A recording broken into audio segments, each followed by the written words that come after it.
So you have connections that the average filmmaker doesn't. We mentioned Warner Brothers, and there are others. Isn't that right, Jerome, that you have inroads to studios, that kind of thing, Sure. that the average filmmaker just can't access? Well, that yes and no. I mean, I'm gonna, drop the mic here and say that that in truth, and a lot of people don't really, especially filmmakers and early, young producers don't realize this, but you can go to any distributor.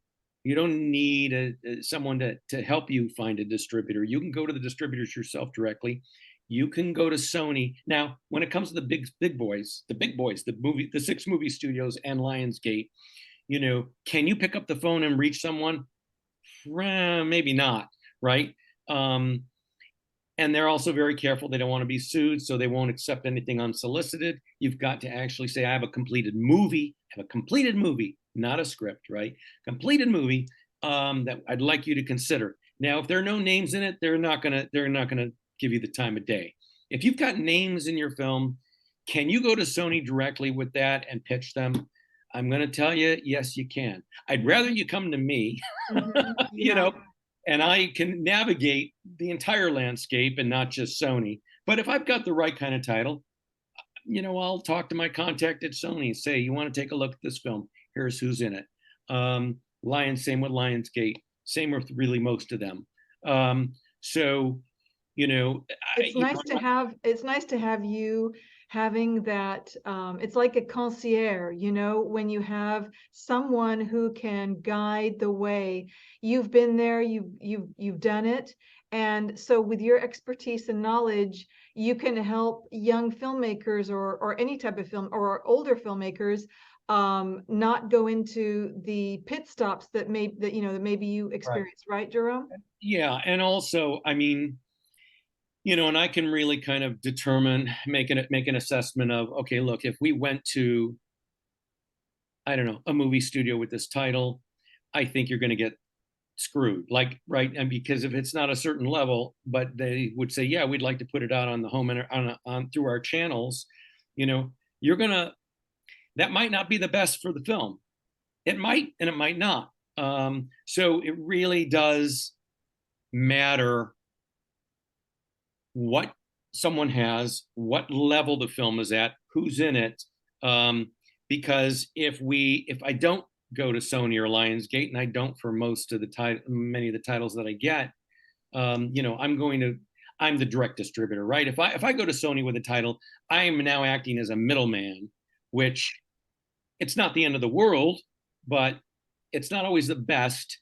The studios are not always the best for independent projects because their plate's always full of their own product, right? Warner Brothers is dealing with all the movies they make. So why would they want an independent film that's going to make a fraction of what one of their big superhero movies makes, right? Good So, point.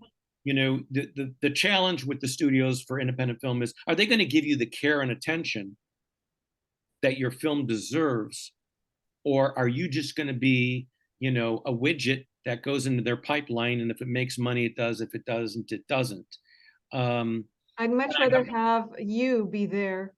And I have personal experience with that in terms of my indie movie getting a deal with Warner Brothers and what happened there. And I don't want to get into the saga. It was a saga, really. I mean, it was my first movie, so I was thrilled. Warner Brothers Home Entertainment is releasing it everywhere. I mean, that was a big deal for me. Congratulations. Thank you, emotionally, but and it did make money, but they took the lion's share of the money, and and without getting into legal trouble, We'll leave it at that. I didn't get I didn't earn everything that I was supposed to earn that the movie earned. So, that's a whole nother story for another time. But that also can happen with the studios. So, Mhm. you just have to be careful. Wow, you really need to finagle and have a strategy, business plan, all ducks in a row and everything kind of ready. Your marketing plan, your budget, everything, your movie poster, your press packet or press kit. I did want to ask you, Jerome. I'm switching it up here a little bit. I hope Paul, you still find this interesting. What mistakes do you see filmmakers doing that they need to stop? There's a lot of them.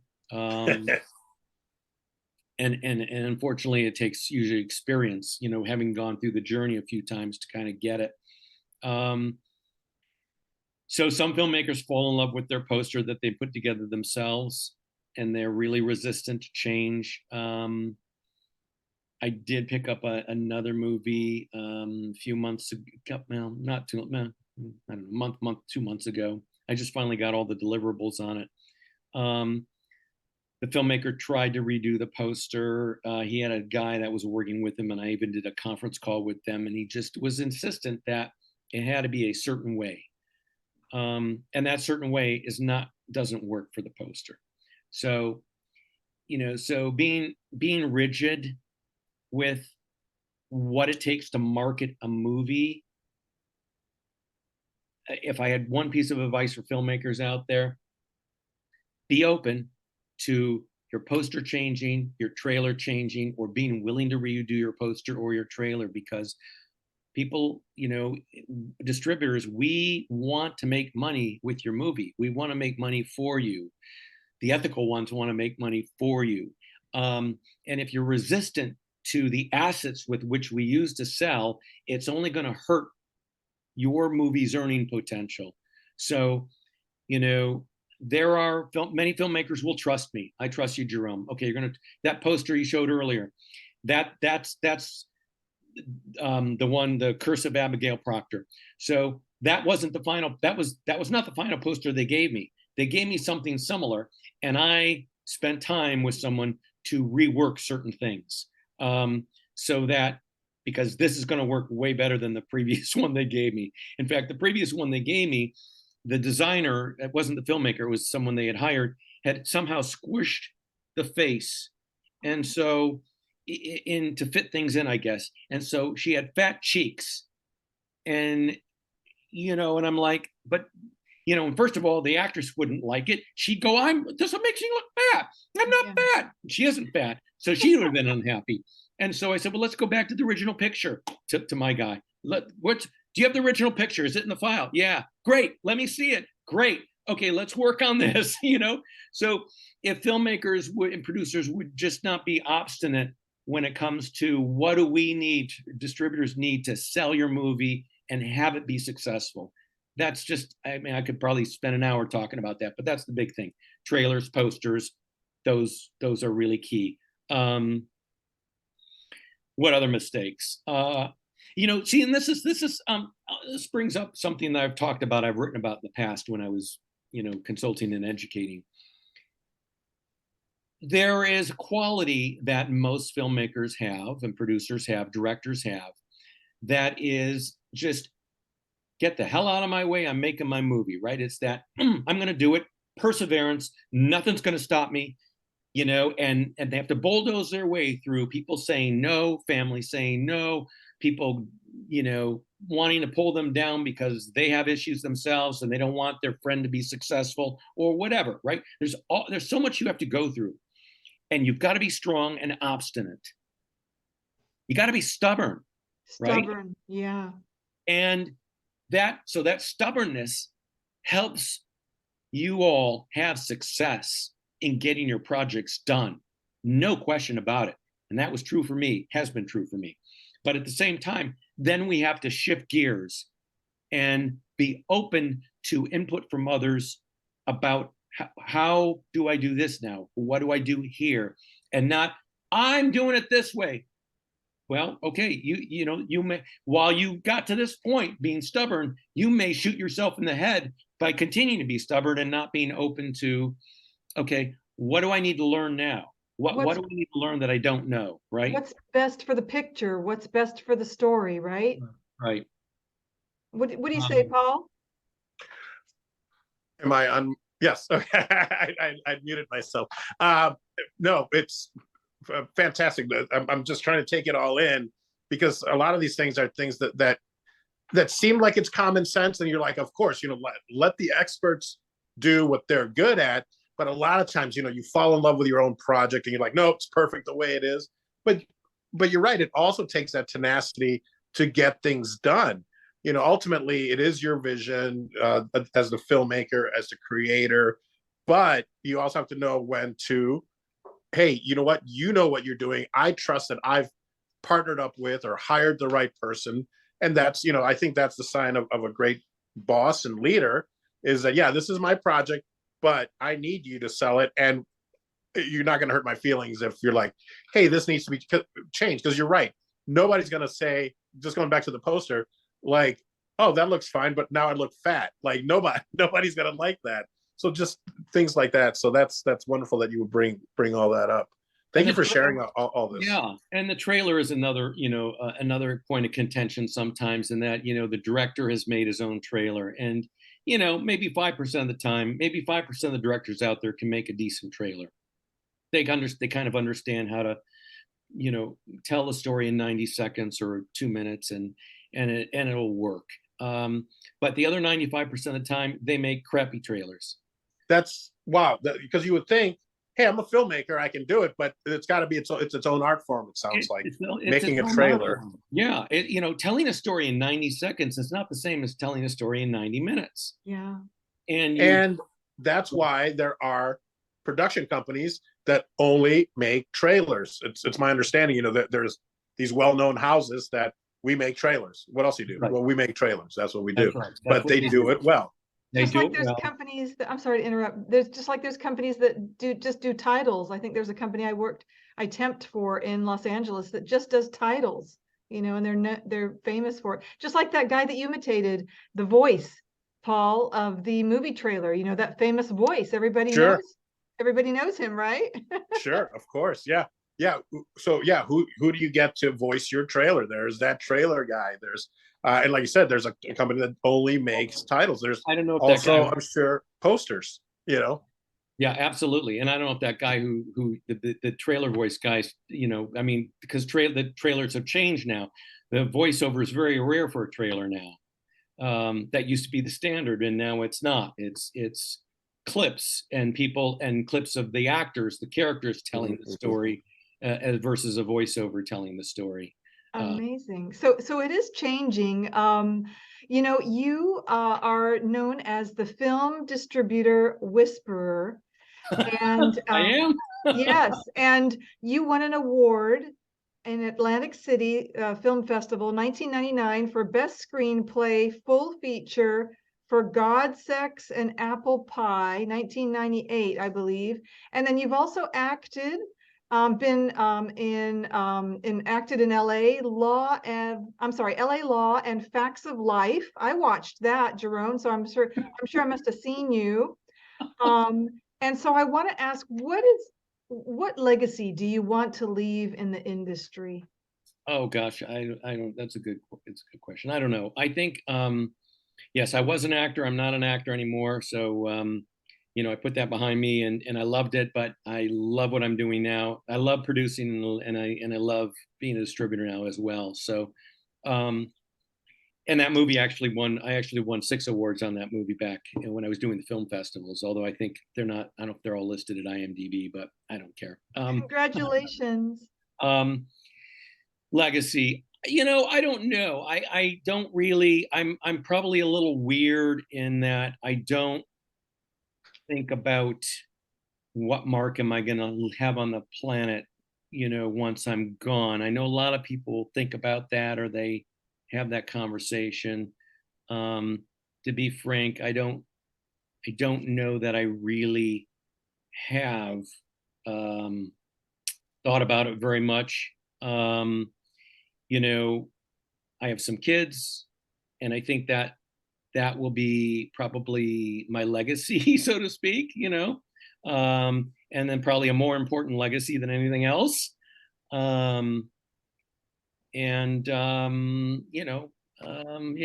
I think that's great. I think that's a wonderful answer. Don't you, Paul?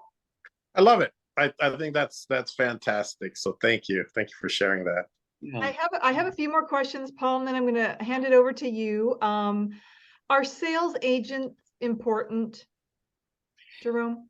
Well, so a lot of terms, a lot of jargon in the industry is kind of, shifts. It shifts over time. So let me for your people watching who might be confused about, well, what's a distributor, what's a sales agent, what's a producer rep?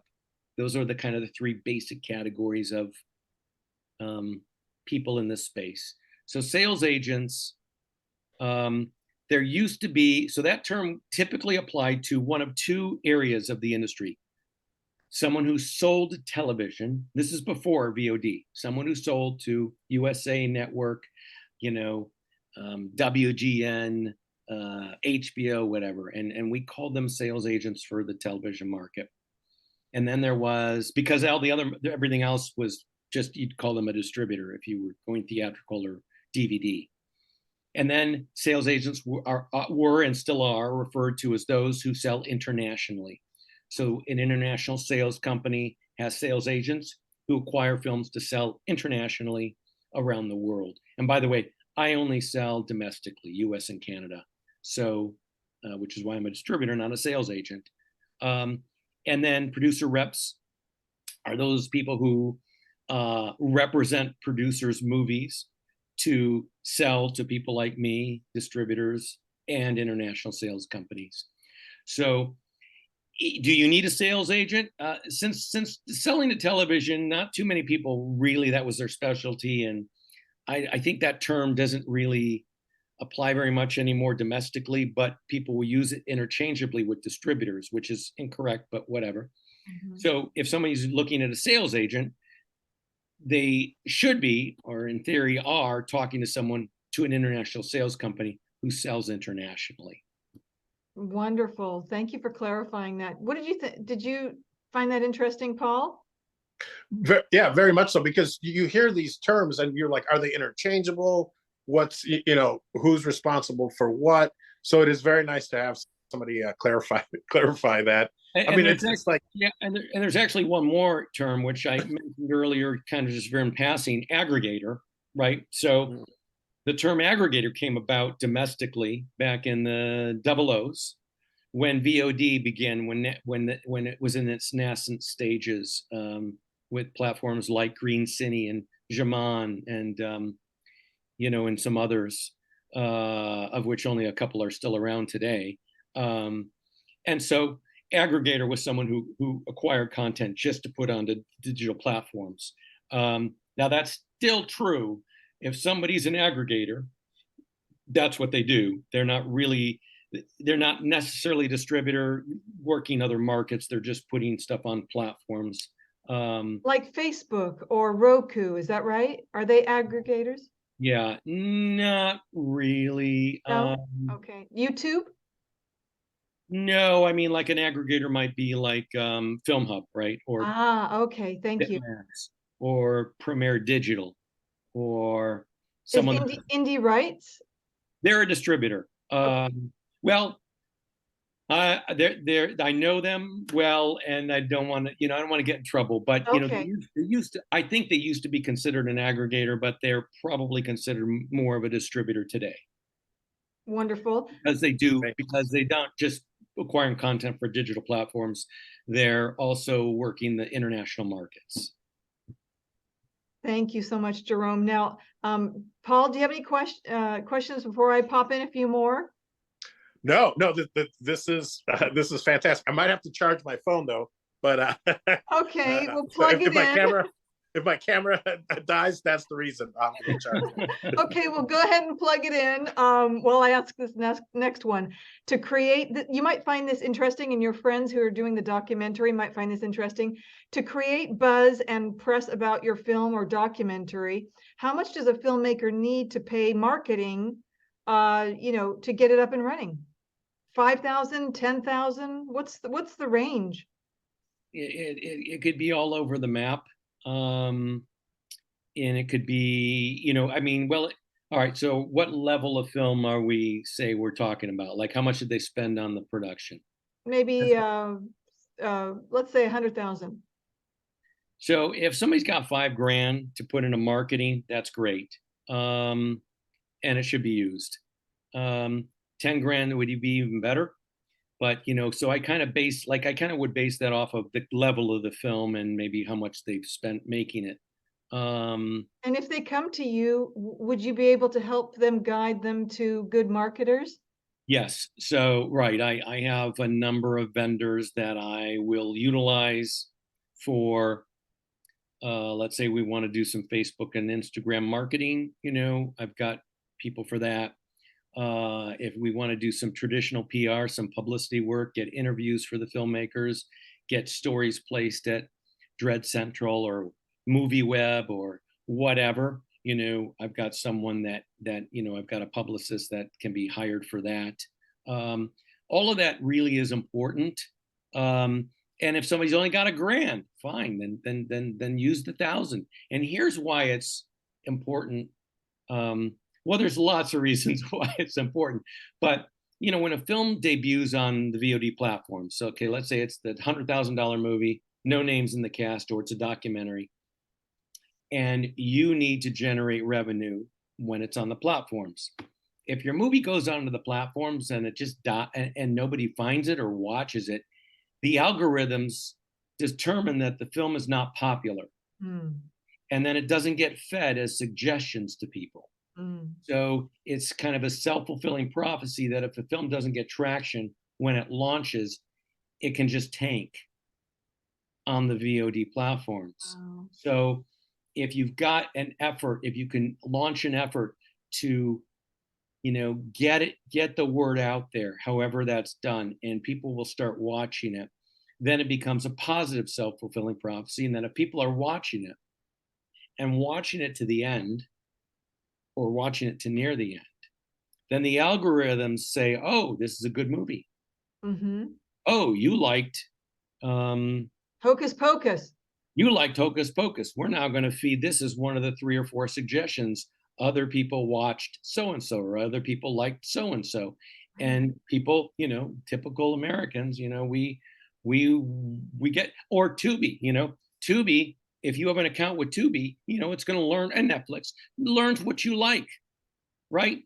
And amazing. So, they're feeding you suggestions based on what they think you're going to like because they want you watching. So if you like Hocus Pocus, they're not going to necessarily feed you that, 40s period piece drama with no names in it. They're not going to feed that to you. Yeah. And if that's your movie, if it's a 40s period piece with no name actors in it, how do you rise in the algorithms or stay up in the algorithms, right? They need that presence in front of people's eyes, and so that they can look at it and then want to put it on their movie watch list. Yeah, so it's very important. And the bottom line is how much do you have? I mean, if somebody says, well, we've got a war chest, I call it a war chest. We have a war chest for marketing. Great. How much do you have? Then I can certainly help them in terms of, well, spend this amount here, spend this amount here, maybe a little bit over here. And it's based on who's your audience, right? Where's your audience? Who's your audience? It's a horror film. Okay, great. Well, Bloody Disgusting, Dread Central. I mean, there's a whole bunch of sites that at Fangoria that are dedicated to horrors and thrillers. So that's where you want to devote your energy to getting people, getting stories, getting interviews, so that people will read about it or hear about it or see the trailer, right? And go, I want to see that. And by the way, this is important. A lot of filmmakers, they get a trailer and maybe they like the trailer, or maybe it is a good trailer, and they release it. They want people, but their movie isn't coming out for months, 6 months, whatever. Don't put your trailer out there if the movie's not available to watch it. Right. For an independent movie. Now, if it's Batman and Christopher Nolan's doing a new Batman or whatever, and it's Warner Brothers. Okay, they're spending millions just to create awareness, right? Right. Creating you don't independent films don't have the money to create awareness. You want to spend your money when people can actually buy or watch your film. So it's got to have that impact right when it's going to premiere or right when it will be released. So you're saying use it the timing and the amount of money that you have wisely on that. Yes, absolutely. Because I mean, I understand why people sometimes, oh, I made this great trailer, my movie's, in post-production, or it's going to be out, this year, and I just want people to start following me. I want to start aggregating an audience. It's aggregating an audience makes sense for certain platforms, and if you have to spend money to aggregate an audience, then you really want to do it when the audience is ready to when you can sell your movie. Facebook, like you want to aggregate an audience on Facebook, for instance, sure, or Instagram. Well, if it doesn't happen naturally, and then you get people to follow you or like your page, you do a post, hey, my movie's out now. Well, that post is only fed to 1% of the people that follow you, or 2%. That's it.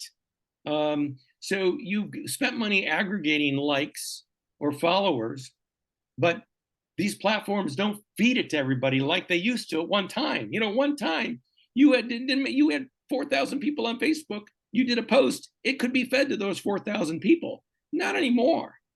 You got 4,000 followers. Let's say it's a business page, a like page for your movie, and you have 4,000 people who've liked your page, and you do a post. You're going to be lucky if you get it fed to 100 people.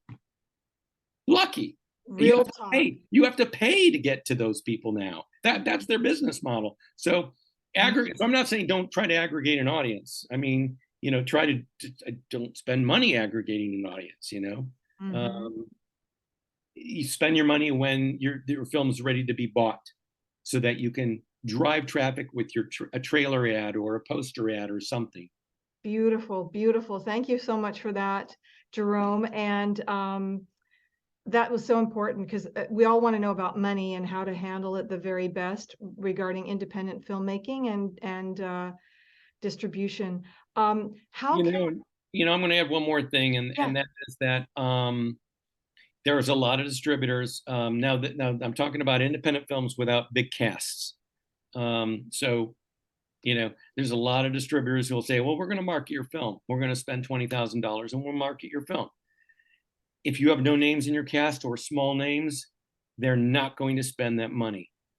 Yeah. They might charge you for it, but they're not going to spend that money. I guarantee it. Right. Now, if you have a holiday movie, like I watched Brooke Shields in, I think last year's Christmas holiday movie, A Castle for Christmas. Of course, I recognize Brooke Shields. I immediately wanted to watch it. I even posted it on my Facebook because everybody knows Brooke Shields, and it was a film I wanted to recommend, but you're right, that pedigree, those stars, the all cast stars, I remember that used to be very popular. And I think it still is to some degree. But that's the pedigree. That's very, very important, isn't it, Jerome? It is, for sure. For sure. So try and get those connections and network and get that pedigree in there for those filmmakers as much as you can. That's what I would say. I mean, look, in a film that has a name in it, or even a semi-name, it could even be the third stringer of a TV series, the fourth stringer of a TV series, a popular TV series, say. Then at least the face is recognizable to people. And if it's on the poster, along with being able to communicate genre, like we mentioned earlier, that can go a long way. The movie I mentioned before that did a lot, did respectable number for a 13-year-old movie in 6 weeks. There's a recognizable person on the cover, not a big name, but it's someone recognizable. And we just made sure that his face was large enough so that on a small screen, enough of the audience might go, oh, I know who that is. That's so-and-so. It's important. Absolutely. And welcome back, Paul. And what do you think, Paul? You know, Paul could be on a movie poster. How would you like that? Would you like that, Paul? I just don't want my face to look too fat, but I don't know if if it's my fault or the producer's fault. They can do the makeup can do anything. Contouring can do anything. Okay. Well, we hire a good graphic designer who slims your face down. Facetune away. Yeah, absolutely. So last year, another movie I was a consultant on. Excuse me, I was a consultant on. So before I launched my company, and we got so we need a new poster. So we did a new poster. It's very funny, funny guy, actor, and he's the star. He's one of the stars of the film, but he's really the main star. And so his head's kind of a little bit larger than everyone else's on the poster. Like, Jerome, my face is too fat, and I'm like, dude. And he's not a fat guy. I mean, he's not, he's like, typical LA emaciated actor, right? Not emaciated, but thin, right? A lot of actors are emaciated in LA because, the camera adds 15 pounds. So they slender. They look slender. like they need to eat a burger, a Chicago burger, So So he's like, Jerome, my face, my cheeks look fat. And I'm going, dude, they don't. I've seen you in person multiple times. You look just like that. Just like that. No. I need the Photoshop guy to make my cheeks slimmer. I'm like, oh my God, actors. So anyways, so we can handle that for you, Paul. Thank you. Yeah, thank you. Yeah. How dare you tell him that that's what he really looks like? How dare you insult him? Paul, you look great as you are. We want the real, authentic, real Paul, right, Jerome? We want authenticity, and and if somebody is not slim, so what? I have a few extra pounds on myself. Me too. It is what it is, and we need character actors, right? We always need character actors. I love it. I love it. I love it too. Paul, did you want to say something? No. That was that was it. At least there's hope for me. We can definitely use me on the thumbnail. I'm the thumb. You talked about a role that you just had at the beginning of this episode, and I mean, that seems like a very good credit. Yes. Yeah. I just it's not out yet because it's a lot of it is animation, of course. If you're familiar with, I can't remember if we mentioned it before we actually started recording. So for those wondering what we're talking about, I was on the TV show Ted. I have a small part in Ted, which is Seth MacFarlane's new project. So look for that in 2023. There is, obviously Ted is animated, so it was great to work with Seth MacFarlane because he's the voice of Ted, and of course Mark Wahlberg's not in it because his character is in it, but it takes place back in the 1900s, back in '93.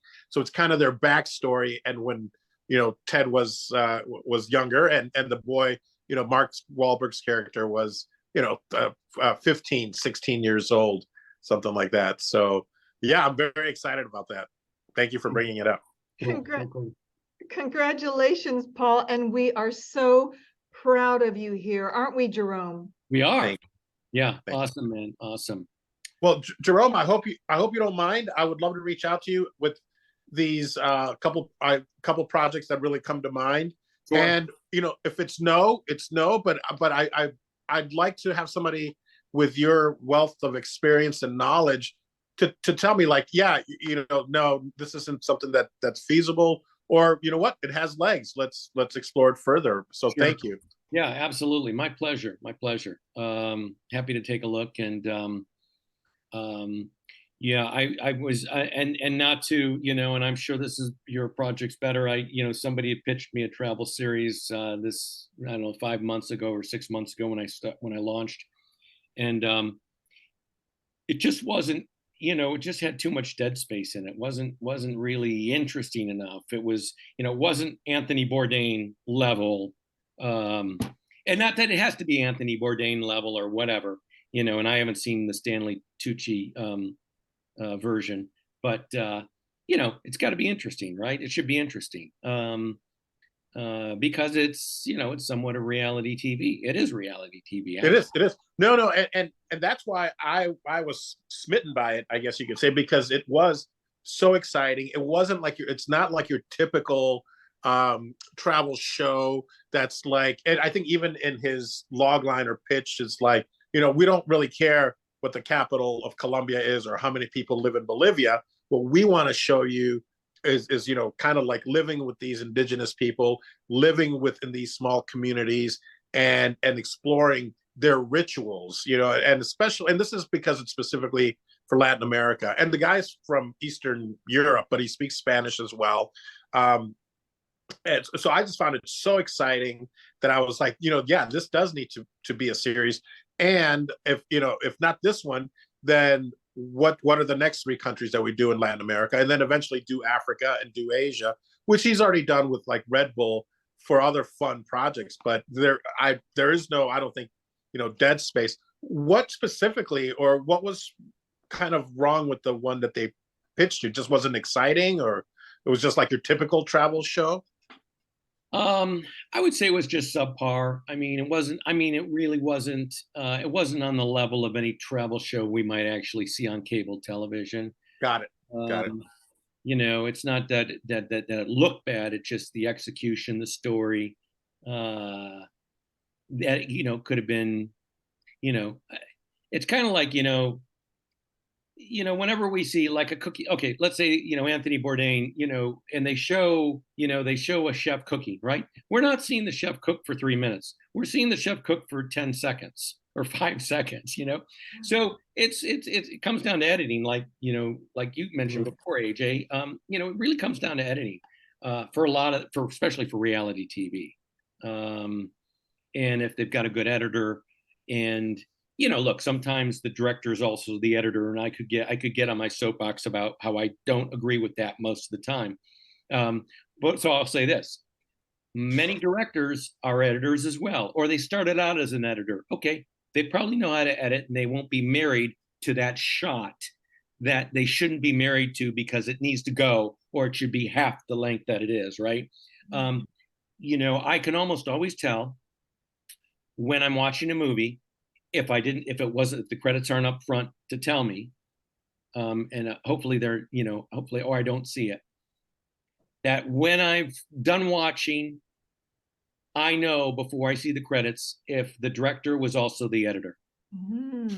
And 90 to 95% of the time it's a mistake, because, you know, there's a lot, you know, it's like,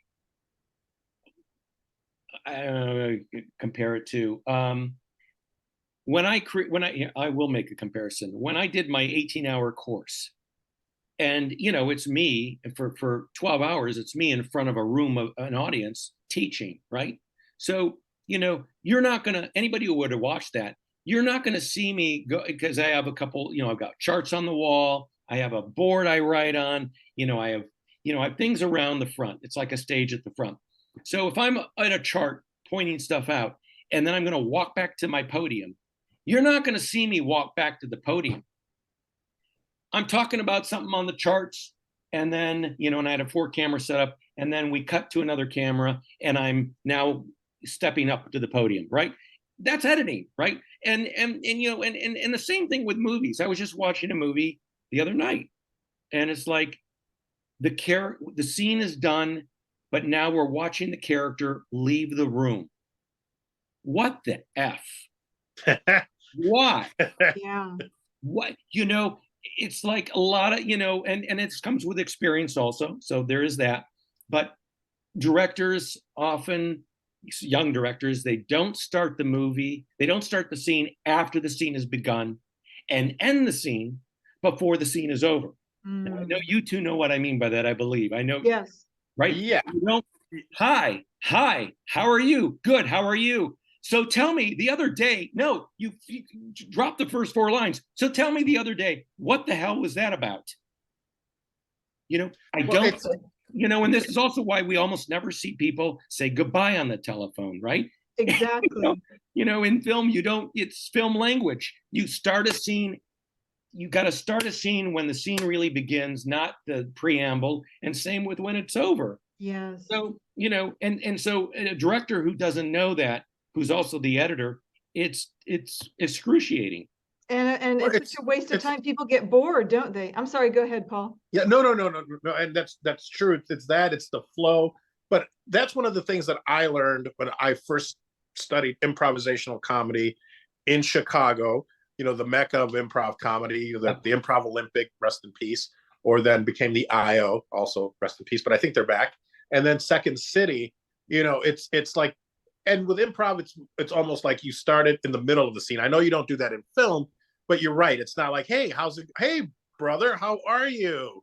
Oh, good. Now let's get into the scene. No, it's like you jump into the scene, and you're right. I think people, maybe they just don't know. They haven't, and that's how you can tell, like, oh, this guy's not a filmmaker. He's just picked up a camera and started filming. He's a narrator. He's a narrator, right? Yeah. That's so I think most films can benefit. Sorry, I think most films can benefit from the director not also being the editor, and letting someone else edit. But that doesn't mean the director disappears. I mean, let the editor. I like the editor to do a first cut on their own without the director or producer involved. That's what I prefer if I'm involved in a project. You do your cut. We'll come in and we'll look at your cut, and then we'll give you notes or we'll discuss. Because if the director or the producer is there, then they're writing over the editor and not letting the editor tell the story that they think is being told.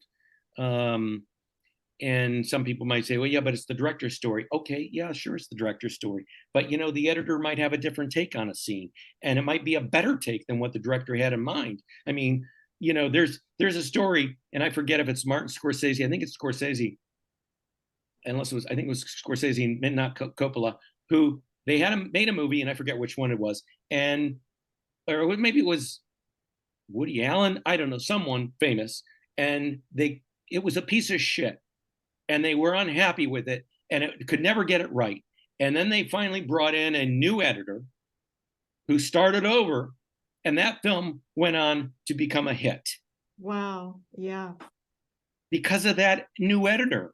It makes such a difference. Was left to figure out the story, and it wouldn't be a story that would be totally off the charts from what the director had in mind, right? I have to look because I know it's a famous story, and I forgot. Someone out there listening probably knows which movie I'm talking about. Right, and we're with you, Jerome. We agree 100%. And speaking of theater and film and all of that, I do want to ask, I have one more question, and then we're going to do our heart messages, but I have enjoyed this thoroughly so much, and you have been so kind to answer all of our questions. You are incredible. You're an encyclopedia on distribution. No wonder you have your own company, and I recommend everybody to follow you and support you, reach out to you. You're just a fine, absolutely fine representation for Hollywood. So we thank you so much. But here's my question. How can we make America theater film audiences like film festival audiences? What's the solution? What's the solution? What's the key? What do we need to do? Yeah. So, and I don't know if this is something you talk about often on your show, but for the audience out there, film festival audiences are a little bit different than the general audience. And so a film that might do really well at film festivals at Sundance. Sundance is notorious for this, right? A film wins not a film that wins.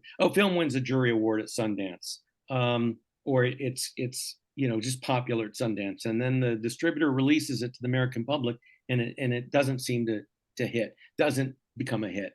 And why is that? Well, who knows why? Yeah, right. I think part of it is that people who go to film festivals are looking for something different, right? They're not going to watch the latest Superman movie because they can go do that. No, they're at your film festival. They're at a film festival to watch your movie, which is also why I'm a big proponent of film festivals. So they're there to watch something different, something that's not mainstream McDonald's stuff. Right. The art films, the art houses. Well, yeah, sure. But or just something that isn't formulaic or 100% formulaic and isn't, you It's know. not a Marvel. It's not a Marvel movie. Right, right. So, so that's the challenge, is that people who are willing to do that, are going to be a little bit different perhaps than everyone else who doesn't want to watch indie film. They just rather watch all the superhero movies or all the big budget movies. So how do you converge the two? Yes. That's your question. I don't know. I don't know. You know, I think there's an involvement that is happening in our culture, and I think that we can see that because of all the 500 plus TV channels and the way that network TV, a hit on network television back 20 years ago or longer, 20 years ago for sure, or long, or 25 years ago, a hit TV show might have had 20, 25 million viewers, right? And today a hit TV show on ABC or NBC might be 8 million viewers, right? Because the audience is segmented and fractured into all these other channels and all the other things out there, which is not a bad thing necessarily, because it means people are seeking out something other than McDonald's or Burger King. I actually love the smorgasbord that we have. There's so much variety, and people can pick and choose what they like. So that's a beautiful thing. And I think that platforms like Tubi TV and Amazon Freevee, where independent films can have a life, and the audiences have aggregated to these platforms.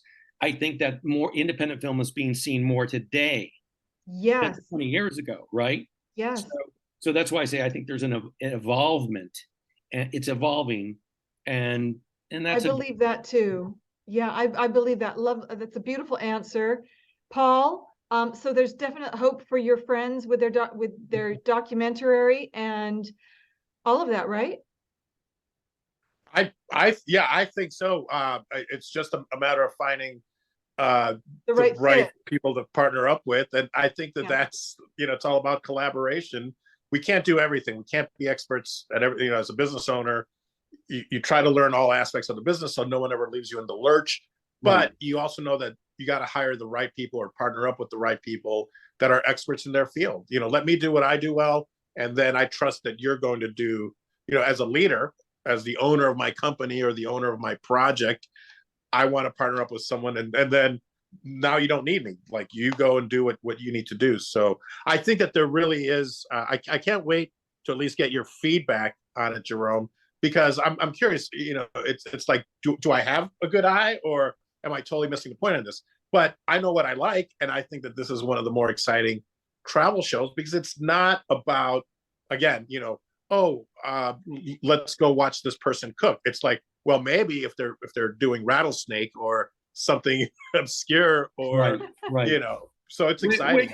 So I'm curious to see. Which would be interesting, right? I mean, I think remote, you're going to eat, I'm sure this has been done somewhere, but eating monkey brain. I mean, that's not something I ever want to do. But would I watch a show that included that? Yeah, I mean, I'd be like, I'd be curious to see that. Who doesn't like? I might be grossed out by it. Who doesn't like chilled monkey brain? Yeah, exactly, Paul. I mean, it's entertainment. Also, is there a risk factor to it? These questions will be answered, I think, with Jerome's analysis, and I think that's a wonderful goal to have, and I'm excited and looking forward to that response for you as well, Paul. And Jerome, I just want to say thank you so much for being our honored and special VIP guest. You have been phenomenal. I'm so pleased. You've made me very, very happy. Paul, how about you? I'm ecstatic. Again, I'm sorry that we took up so much of your time, but I feel like this is information that needs to be out there. I think people that are going to listen to this are going to definitely just get so much. And again, I would love to invite you on Paul Vato Presents, my podcast, and we can just either continue this dialogue or come back to Film Talk with AJD. Because I know this was only meant to be 45 minutes or an hour, and here we are at about the 2-hour mark. Maybe you want to make a part 1 and part 2, AJ, and cut it in half. It's so great. It's so great. It's one of our best. And do you think that this podcast might be able to get distribution through your company? This was the long con. I'll tell you what, it's going to go. When I have the link, I'm going to put it up at my website. Yay! Along with the others the couple others that are there. So you'll be there. I'll put it up at my distribution.la website, even though I might end up killing off that website in the future at some point. But I'll post it at lionheart.la. And I didn't realize that there was a .l. Yes, thank you very much. I didn't realize that there was a .la extension to TDL, top level.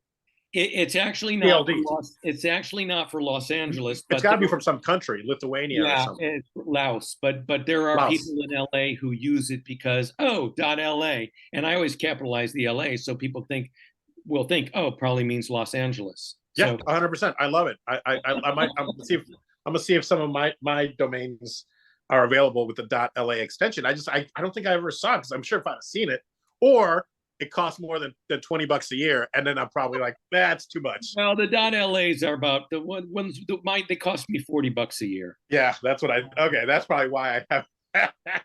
But lionheart.com was not available, of course, and I'm like, I that's what I want. I don't want lionheartdistribution.com. It's too long. So that's why I decided to go back to LA like I used for my previous, domain. It works. That's fantastic. It works, and it looks great. And I love that extension. Laos, yeah, perfect. I love it. I use .tv. I mean, people in tech use the .io. Yes. So it's I think it's very industry specific, and what's better than .la for something from Hollywood, from the industry. I mean, and it could have even been Lionheart.film or Lionheart.biz, but I'm like, I don't, no matter what, I always need to point out, well, I don't need to, but it's .la, not .com, and I'm like, well, I'd have to do that with biz or film or whatever. Yeah. Think .com. I'm like, heck with it. I'll just stick with LA because it's 2 letters. Yes, I think very, very good choice, Jerome, and we're so proud of you on that. And so it's definitely, everybody follow Lionheart Distribution on Facebook and check out Jerome's new website. Absolutely phenomenal. And I'm going to start doing our heart message first. I'll go first, and then we're going to go around to each and everybody before we close the show. I don't know what that is, but I'm excited. Oh, great. Thank you. Well, it's just a motto, whatever you want to say, Jerome, to the world. I'm going to start, and my heart message is, everyone out there, do your due diligence. Always double check your work, or ask several sources, and get your information and do your research, so that you read reviews and you follow up on your questions and you get them answered. So that's my heart message, because this is so, so important, especially in today's world. And let's go over to Paul. Paul, I'll put you on the spot first before we go to Jerome. No, that's fine. I'm just gonna say, what AJ said. That's perfect. No, but it's I feel like and I think I said this for 2022, but I think 2023 really is more and more about collaboration, and it's these strategic partnerships. And don't be, I spent my whole career going like, oh, it's just me. I don't have anyone to work with, so I just do it all myself. But I've learned that forming strategic partnerships, it couldn't help more. So being AJ's co-host here on Film Talk with AJ Dean, doing my own podcast, if anybody reaches out, I'd be willing to work with them as well. But especially on something like this, it's like people specialize in certain things. Let them do what they're good at and take it off of your plate, and don't try to do everything. I think it continues to be all about collaboration. Maybe the word of the year will be collaboration, because it's more and more true, especially now with quote unquote new Hollywood. And we are doing a lot, we're creating our own content, but we have to be smart about it. Like AJ said, read the fine print, but partner up with the right people, and then you have less and less to worry about to make a successful project. So thank you. And follow me at paulvato.com. You can get my book, the Kama Sucia at Vato.tv. But if you go to paulvato.com, and then of course there's also Vato Cigars.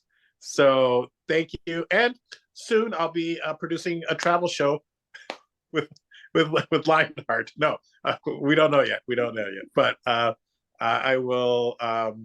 So thank you for that, AJ. Thanks for the opportunity. Thank you, Paul. That was just wonderful. I just loved what you said so very much, and we appreciate you, Paul. And best wishes to you. And over to you, Jerome, for your heart message for the world this week. My heart message for the world. I think, what do I want to say? How about this? We all have the power to create whatever it is we want in our lives. Life isn't easy for everybody, for anybody. And that's something that, I've seen throughout my life, oh, well, that person over there has it easy and I don't have it easy or whatever. Because, we've all had, anybody who's creative has a lot of trials and tribulations that we go through. So I would just say perseverance, collaboration, as Paul just pointed out, manifestation. You can manifest whatever it is that you want. It may take years, it may take a week, it could take your life, but if you want to do it or you want to create it, do it, and and see what happens. Don't have fear, and it's easy to say that, but if you have qualms or fears or whatever, work through them, because that's where the great spirit is. The great spirit, or the universe, all is behind your fears. So that's what I have to say. Oh, bravo. I mean, behind, not putting your fears there, but you work through your fears, and that's where the light is. Yes, it's about faith too. I can feel a little bit of faith with that belief in yourself and belief in others and belief in the universe that things will work out. So I love that. Brilliant, and bravo, Jerome. Thank you, AJ, for hosting and all your great questions, and thank you, Paul, for hosting and all your great questions. And it was a pleasure to be here tonight.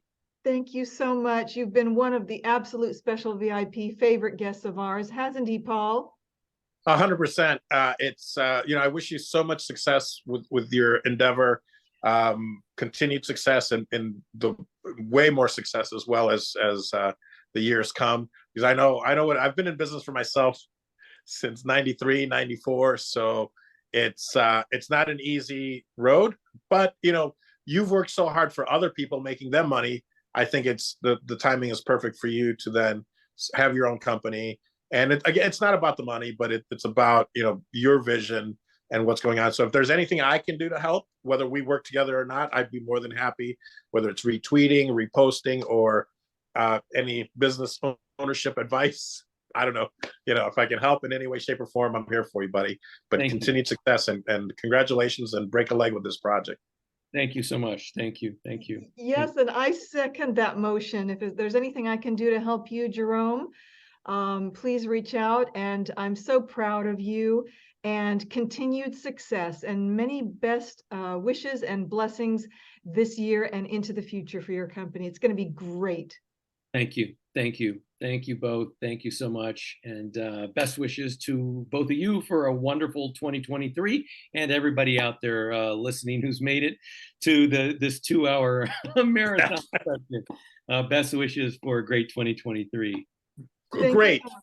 Now I can't even hit the hot tub. The hot tub's closed. So thanks for that, guys. Thanks for that. Where's my fan? Here it is somewhere. I'm getting my fan here. Oh my gosh. I've got some here we go. I'm going to do the Hollywood thing. We're your biggest fan. Until we meet again. Au revoir. Au revoir.